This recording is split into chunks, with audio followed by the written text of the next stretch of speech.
If there were chariots found in the Red Sea, it would probably have something to do with the crossing of the sea. Hello and welcome back everybody to Christian Global Beat. Got another great video for you today. This one is on a subject I have to admit I didn't know anything about. Apparently they have found evidence of Pharaoh's army at the bottom of the Red Sea. And this video is going to tell us all about it. So let's get right into it. There is a battlefield at the bottom of the Red Sea. We're not talking about a single shipwreck. We're talking about an entire Egyptian army. A recent high-tech dive has just uncovered what amateur explorers have claimed for years. Hundreds of chariot wheels, horse skeletons, and human remains perfectly preserved in coral. Is there any physical evidence on the seabed? Yes, there is. And we have some examples. Skeletons of humans, skeleton parts of horses and bulls, chariot wheels. This finding doesn't just support an ancient story, it threatens to rewrite it. And get this. Egyptologists are completely silent. The implications of this find are staggering, and the story behind it is even crazier. The $10 million secret. So here's the deal. In late 2024, a small, highly secretive team of divers, engineers, and underwater archaeologists launched a private expedition. This wasn't a university-funded project you read about in a boring journal. This was a quiet, covert operation funded by private backers to the tune of over $10 million. They were equipped with technology that most archaeological teams can only dream of. Advanced side-scan sonar, military-grade remotely operated vehicles, ROVs, with high-definition 4K cameras and hypersensitive magnetometers. They weren't just looking for old pots or a stray anchor, they were looking for something specific. Something that mainstream science insisted did not exist. They were looking for the lost army of the pharaoh. For decades, rumors and amateur reports had pointed to a very specific spot in the Red Sea's Gulf of Aqaba. The stories, often dismissed as fantasy, told of coral-encrusted chariot wheels, scattered bones, and the physical remnants of the Egyptian army from the biblical Exodus. For just as long, mainstream Egyptology and archaeology had laughed off these claims. They called it pseudoscience, a religious hoax, and wishful thinking. But this new team had a map. It was a map based on those old, ridiculed claims, and they had the technology to see what no one else could, or perhaps what no one else wanted to see. They started their search in a wide grid. For days, the sonar pulsed into the deep, scanning the seabed. Then the sonar operator saw it. Strange, symmetrical anomalies on his screen. These shapes were not natural rock formations. They were round, precise, and most chillingly, they were arranged in a long, linear trail. The team was stunned. The shapes looked exactly like wheels, hundreds of them. They deployed the ROV, a small submarine robot, sending it down into the dark, cold water hundreds of feet below the surface. The sub's high-powered lights cut through the gloom. At first, there was nothing but sand and rock. And then, suddenly, there it was, emerging from the sand, a perfectly round shape, completely covered in coral. It was, without a doubt, a wheel, an ancient spoked chariot wheel. As the ROV glided forward, its robotic arm brushing away the silt, another came into view, and another, and another. It was a debris field, a massive one. The site stretched for nearly a mile and a half. This was it. The team knew they had to go down themselves. This was too big to just observe through a camera. Elite deep-sea divers, many of them ex-military, prepared for a difficult and dangerous dive. As they descended into the silent deep, the sheer scale of the cataclysm became terrifyingly clear. This was not a single shipwreck. This was a military catastrophe, frozen in time. The sea floor was a war zone. It was littered with the remains of a fleeing or perhaps charging army. They saw wheels with 4 spokes, 6 spokes, and even 8 spokes. This detail is a massive wow factor. Why? Because these specific designs match perfectly the different types of chariots used by the Egyptian army during the New Kingdom period. The 4-spoked wheels were older, but the 6 and 8-spoked wheels were the new, high-tech, stable designs used by elite warriors and the pharaoh himself. Finding them all jumbled together was a snapshot of the entire Egyptian chariot corps. But it wasn't just wheels. They found twisted metal fragments that looked like axles. They found what appeared to be the tangled rectangular remains of the chariot cabs themselves, now just piles of corroded bronze and petrified wood, all fused to the seafloor by centuries of relentless coral growth. What most people don't realize is that the divers reported an overwhelming, eerie feeling of dread. They were swimming through an underwater graveyard, and then they found the bones. Tangled within the chariot debris, just as the old reports had claimed, were bone shards. Hundreds, possibly thousands of them. Some were clearly animal, the skulls, ribs, and femurs of horses, exactly where they would be if they were still harnessed to the chariots. But others were unmistakably human. Spines, pelvic bones, and fragments of skulls all mixed together in a chaotic, terrible jumble. This wasn't just an equipment dump. This was the final, watery resting place of hundreds, maybe thousands, of elite soldiers and their animals who all perished in a single, sudden, and violent event. The crazy part? One of the divers, sweeping a high-powered light over a mound of coral, caught a faint, unnatural glimmer. Beneath the crust, something was shining, a dull, unmistakable golden sheen. This matched the most incredible, most dismissed claim of all, that among the army's wreckage was a single gold-plated chariot wheel, perhaps belonging to a high-ranking general or even the pharaoh. They couldn't touch it. The coral had locked it in place. To try and remove it would be to destroy it. The team documented everything. They took thousands of high-resolution photos and hours of high-definition video. They knew what they had found would send shockwaves through the world. They had found physical, tangible evidence that seemed to support one of the oldest and most foundational stories in human history. But here's the catch. This discovery, as monumental as it was, also opened up a massive can of worms. It challenged everything mainstream Egyptology had taught for the last 100 years. And that is why, when the initial findings were quietly shared with certain academics and institutions, the reaction was not excitement. It was silence. A cold, hard, frozen silence. But the discovery was just the first piece. The location was the second. A bridge at the bottom of the sea. So why this exact spot? What's so special about this random patch of the Gulf of Aqaba? Yeah, about that. This is where the story gets even more incredible. The location of the dive was not random. It was chosen because it's one of the most unique and bizarre underwater features on the entire planet. The Gulf of Aqaba, which separates the Sinai Peninsula from modern-day Saudi Arabia, is known for being extremely deep. We're talking about a massive underwater canyon that in most places plunges down to 5,000 or even 6,000 feet. That's over a mile straight down. It is a massive, impassable trench. Trying to cross it with an army of chariots or even on foot would be completely impossible. It is a sheer cliff of dark water, except for one very specific place. Right where the divers found the army, there is a massive flat land bridge that spans the entire Gulf. It's an underwater plateau stretching nearly 10 miles from the shore of a massive beach in Egypt called Nuweiba to the shore of Saudi Arabia. And get this, on either side of this bridge, the seabed plunges dramatically into those 5,000-foot deep abysses. But the bridge itself, it's relatively shallow. Now, shallow is a relative term. It's still about 900 feet deep at its deepest point, but compared to the mile-deep canyons on either side, it is a raised pathway. The sonar maps show it clearly, a distinct, massive underwater road 10 miles long and several miles wide. This underwater pathway is the only place in the entire 100-mile length of the Gulf of Aqaba that an ancient group of people could have even attempted to cross. What most people don't realize is that this geographical feature is a perfect one-to-one match for the ancient story. The biblical account describes the fleeing Israelites being trapped against the sea with mountains on either side and the Pharaoh's army closing in. The location at Nuweiba Beach is a perfect fit. It's a massive, sprawling beach, but it's completely walled in on either side by steep, impassable mountains. The only way in is from the west, and the only way out is forward into the sea, and right there at that exact spot is the underwater bridge. This geography is a massive wow factor because it's a detail that ancient writers could not possibly have known about. You can't see it from the surface. You can only find it with advanced sonar.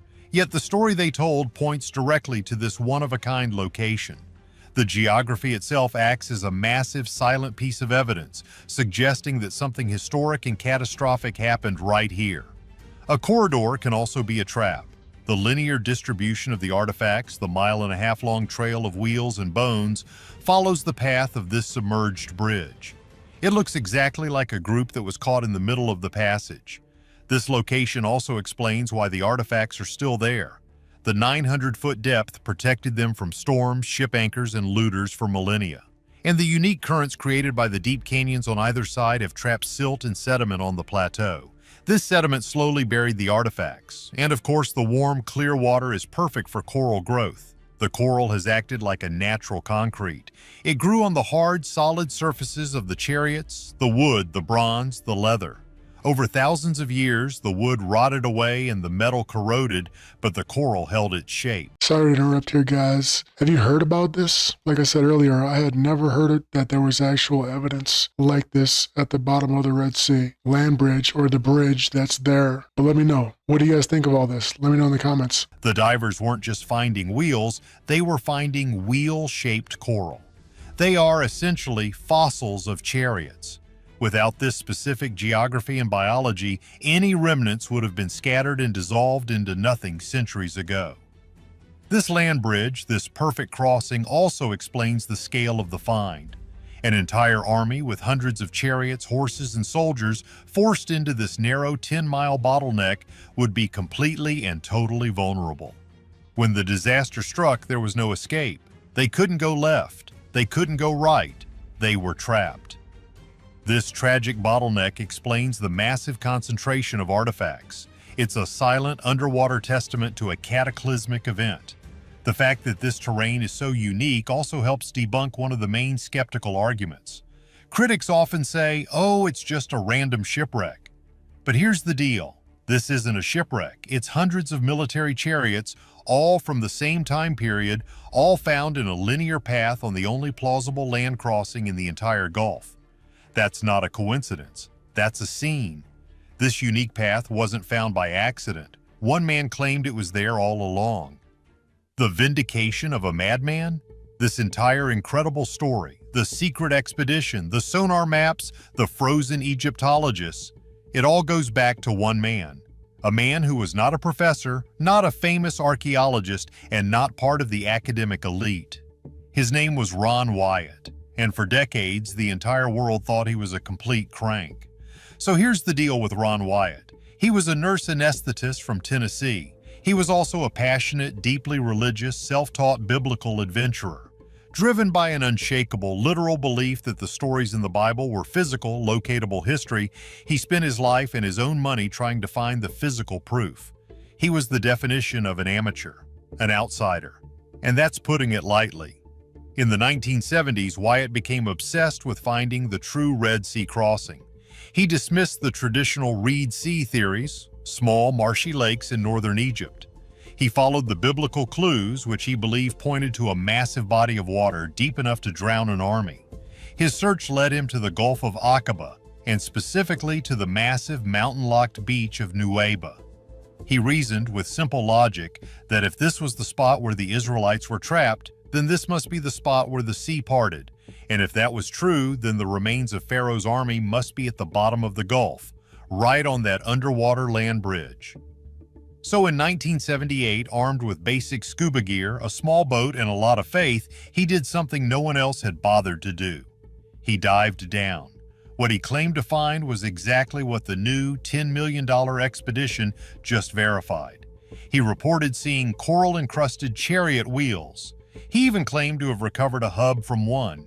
He took blurry, grainy underwater photos, which were easy to dismiss as interestingly shaped coral. But he didn't stop there. On later dives, he claimed to have found more.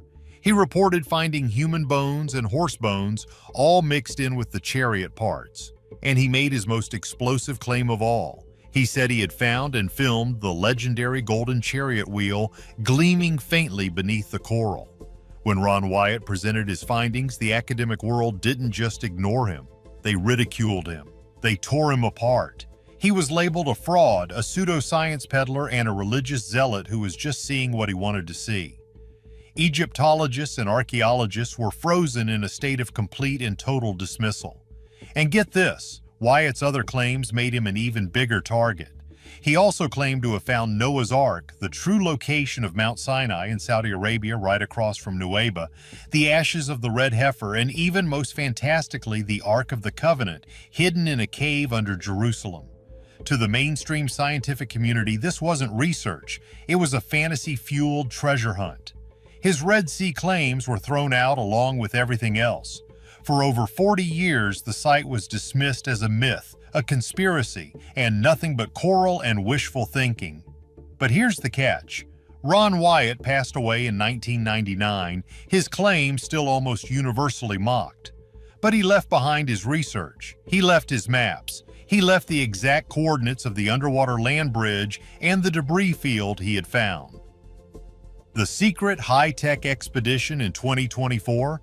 They weren't diving blind, they were following Ron Wyatt's map, and their $10 million sonar and high-definition cameras were verifying one by one the impossible claims that the nurse from Tennessee had been making all along. The sonar confirmed the land bridge, the ROVs confirmed the wheels, the 4, 6, and 8-spoked wheels, just as he said. The divers confirmed the bones, and they even saw the glint of gold that Wyatt had reported. This is the core of the controversy. The experts who dismissed Wyatt for decades are now faced with high-tech data that proves he was, at the very least, right about the existence of a massive, ancient underwater debris field. The discovery is forcing a reevaluation of a man everyone had agreed was a fool, and it's forcing a terrifying reevaluation of how this impossible event could have ever happened, because the how is where the theories get really wild. Chasing a stolen superweapon. This is the big question. If there's an army at the bottom of the sea, how did it get there? The ancient story says the sea parted, the Israelites walked across on dry ground, and the waters then collapsed on the pursuing Egyptian army. Mainstream science says that's impossible, but the evidence is there. So what really happened in the Gulf of Aqaba? This is where the theories get wild. Wild theory. Number 1, the volcano tsunami. This is a big one. What if the miracle was actually a perfectly timed natural disaster? Around 3,500 years ago, a massive volcano on the Greek island of Santorini, then called Thera, exploded. This was one of the largest volcanic eruptions in human history. It was a planet-altering event. This mega eruption, hundreds of miles away, would have created a massive tsunami that radiated across the Mediterranean. But what most people don't realize is that tsunamis have a famous, terrifying signature: the drawback. Before the giant wave hits, the sea recedes. The water is pulled back suddenly and dramatically, often for miles, exposing the seabed. To an ancient person who had never seen this, it would look like a miracle. The sea literally parting. So, here's the theory. The Israelites are trapped at Nuweiba. The Thera eruption causes a massive tidal drawback in the Red Sea. The water pulls back, exposing the 10-mile land bridge. It's a miracle. They run across. The Egyptian army, seeing their path, charges after them onto the exposed, muddy seabed. But here's the catch. The drawback is just the first part. The second part is the wave returning. Just as the Egyptian army with its heavy, wheel-bogged chariots reaches the middle of the Gulf, the tsunami hits. A wall of water hundreds of feet high roars back into the Gulf, annihilating the entire army in an instant. It's a scientific explanation that fits the story almost perfectly. The timing, the parting, and the collapse of the walls of water. Wild theory number 2, the Ark of the Covenant. This theory is even wilder, and it connects directly back to Ron Wyatt. Remember how Wyatt claimed to find both the chariot wheels and the Ark of the Covenant? What if those two discoveries are linked? What if the Israelites weren't just fleeing with their families? What if they had just stolen Egypt's most powerful secret? A lot of non-mainstream theories propose that the Ark of the Covenant wasn't just a religious box. They say it was a piece of advanced, lost technology, a massive electrical capacitor, an energy source, or even a weapon. So, here's the new story. The Israelites, led by Moses, who was raised in the Pharaoh's court and had access to its secrets, steal this powerful device. The pharaoh is enraged. He's not just chasing to get his slaves back, he's chasing to get his superweapon back. The Israelites are trapped at the sea. The Egyptian army closes in, so Moses uses the device. The Ark of the Covenant unleashes an unknown force, maybe a localized gravity field, maybe a massive energy pulse that pushes the water apart, creating the dry path. The Israelites cross. The Egyptians, blinded by rage, charge in after them. Once they are all in the kill box, Moses, or the Ark itself, switches off the device. The walls of water held back by this unknown energy collapse. The army is destroyed. This theory is wild, but it answers a lot of questions. Sorry to interrupt again, guys. What do you guys think of these theories that might have happened? Are these just way out there? Or did God make them happen? Or was it something completely different? What do you think? Let me know in the comments. It explains the pillar of fire and cloud, the energy signature of the Ark. It explains why Pharaoh would risk his entire elite army, and it explains the supernatural power of the event. Wild theory number 3, lost acoustic technology. This one is straight out of science fiction. Some theorists propose that ancient civilizations, maybe even a pre-Egyptian one, understood the power of sound and frequency. What if the parting of the sea wasn't a miracle or a volcano, but a technological event? What if the staff of Moses was some kind of tonal resonator, a piece of lost tech that, when activated, created a specific sound frequency? A frequency so powerful it could literally push water, creating a parting through acoustic levitation. This sonic weapon would have held the water back only to be deactivated once the army was inside. Whether it was a volcano, a superweapon, or lost technology, all these theories point to the same conclusion. Something happened in that gulf. Something powerful enough to wipe an army off the face of the earth, leaving its remains to be fossilized in coral, waiting to be found. But if the proof is there, why the silence? What are they hiding? This brings us to the core of the title, the very heart of this entire mystery. Why are Egyptologists and mainstream archaeologists frozen? It's not from awe, it's not from excitement. It's from a combination of pure academic disbelief, professional self-preservation, and perhaps a genuine, terrifying fear of what this discovery actually means for the world. So, here's the deal. For over 100 years, the consensus among almost all secular Egyptologists is that the Exodus, as described in the Bible, did not happen. Period. At least not on the impossible scale the story claims. They teach this in every university, from Cairo to Harvard. It's written in every textbook. It is the dogma. They argue very logically that there is zero archaeological evidence in the Sinai Desert for 2 million people, a population the size of a modern city wandering for 40 years. They demand, where are the campsites? Where are the mass graves? Where is the pottery? They argue correctly that there is no mention in any Egyptian hieroglyph, no record on any papyrus of their entire army, their most valuable military asset, their charioteers being destroyed in a single catastrophic day. The entire foundation of modern Egyptology, its timelines, its king lists, its understanding of the 18th dynasty's power, its history. It's all built on a framework that does not include this event. It's a framework that cannot include this event.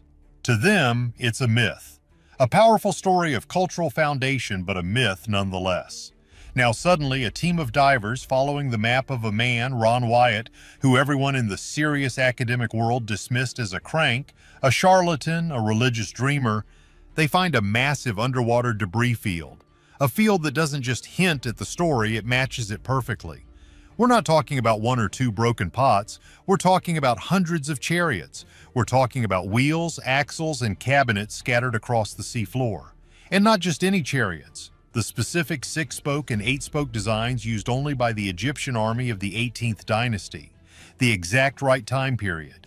At the exact right location, a massive natural land bridge cutting across the deep gulf, with the exact kind of geography the story implies. If this site is real, then the experts were wrong, and that's putting it lightly. This discovery doesn't just add a new chapter to history, it tears out all the old ones. It would mean that the ancient texts were not just stories, but accurate, literal, historical accounts. A tenured professor who has built their entire 30-year career, their entire reputation, on the Exodus as myth theory cannot suddenly turn around and say, oops, guess that nurse from Tennessee was right all along. Their career would be over. Their life's work would be meaningless. Every book they published would be fiction. Every student they mentored would have been taught a lie. So they are frozen. They are silent. The safest thing to do is to ignore it, to attack the source, to call it unverified, pseudoscience, or misinterpreted. They will argue it's just a shipwreck graveyard from many different eras, even though the evidence points to a single massive chaotic event. They will say the coral-encrusted wheels are just coral formations or modern debris, even when the shapes are unmistakable. They will demand impossible standards of proof for this one site while accepting far less for their own pet theories. They are gatekeepers, and this discovery is a battering ram at their gates. They will never ever give an inch because giving an inch means their entire ivory tower comes crumbling down. But the wild theory here is that it goes deeper. What if it goes deeper than just a few dozen academic careers? What if this is a global conspiracy? Think about it. Really, think. If this site is proven beyond any doubt to be the remains of the Pharaoh's army, it would be seen as physical, tangible, scientific proof of one of the foundational miracles of the Old Testament. In a world full of religious and political tension, what would that do? It would elevate one set of religious beliefs backed by physical proof above all others. It would validate the claims of Judaism, Christianity, and Islam in one fell swoop. That's not just academically disruptive, that's geopolitically disruptive. It's an earthquake. What about other world religions? What about purely secular, atheistic governments who have built their entire state on the idea that religion is a fantasy? Do you think those powers want billions of people to suddenly have physical proof of God's direct intervention in history? It's a geopolitical time bomb. It threatens the balance of global power. And what do powerful people do when they are threatened by an inconvenient truth? They don't debate it. They bury it. They make the problem disappear. This is where the story gets its most urgent. This is where it gets chilling. The evidence is vanishing. Let's talk about that golden chariot wheel that Ron Wyatt claimed he found. He said it was a 4-spoke wheel, the kind used only by the highest royalty, maybe the pharaoh himself. He claimed he brought it to the surface, documented it, and that its existence was reported to the Egyptian authorities, thinking they would be ecstatic. And then, poof, it vanished. There are no official photos. There is no museum record, no official statement. The one piece of smoking gun proof that could have verified the entire story is gone. Skeptics, the same frozen experts, laugh and say, see, he made it all up. It never existed. But what if he didn't? What if it was confiscated? What if it was taken and buried in a deep, dark vault, a place like the warehouse at the end of Indiana Jones, a secret so explosive it can never be allowed to see the light of day? It gets worse, much worse. The new 2024 expedition, comparing their new high-tech, high-resolution sonar maps to Wyatt's original maps and photos from the 70s and 80s, has reported something deeply disturbing. Large sections of the debris field, they seem to have been altered, cleared. Areas that Wyatt claimed were dense with artifacts, places he labeled chariot parts and skeletal remains, are now suspiciously barren. Is this just natural erosion? Is it just the currents of the Red Sea which have been flowing for 3,500 years? Or is it a cleanup operation? The new team has reported seeing drag marks on the seafloor. Marks that look like massive objects were hooked and pulled away. This isn't nature. This is surgical. Is it possible that in the 40 years since Wyatt first found it, someone has been slowly, quietly, and systematically removing the evidence, erasing the history from the bottom of the sea? We are in a race against time. The site is incredibly fragile. The coral fossils, the human and horse remains encased in mineral deposits, are being eroded by currents. But the human element, that is the real threat. The experts are frozen because they are standing on the edge of a cliff. Behind them is their entire life's work, their reputation, their comfortable, established world. In front of them is a dark, deep gulf, full of impossible evidence. Evidence that threatens to pull them and all of established history under. And while they stand there, silent and paralyzed, the shadows are moving. The evidence is disappearing. The truth isn't just being ignored, it's being actively and methodically destroyed. So is this the world's greatest archaeological find or a massive 40-year-old hoax? And if it's real, who is so desperate to erase it?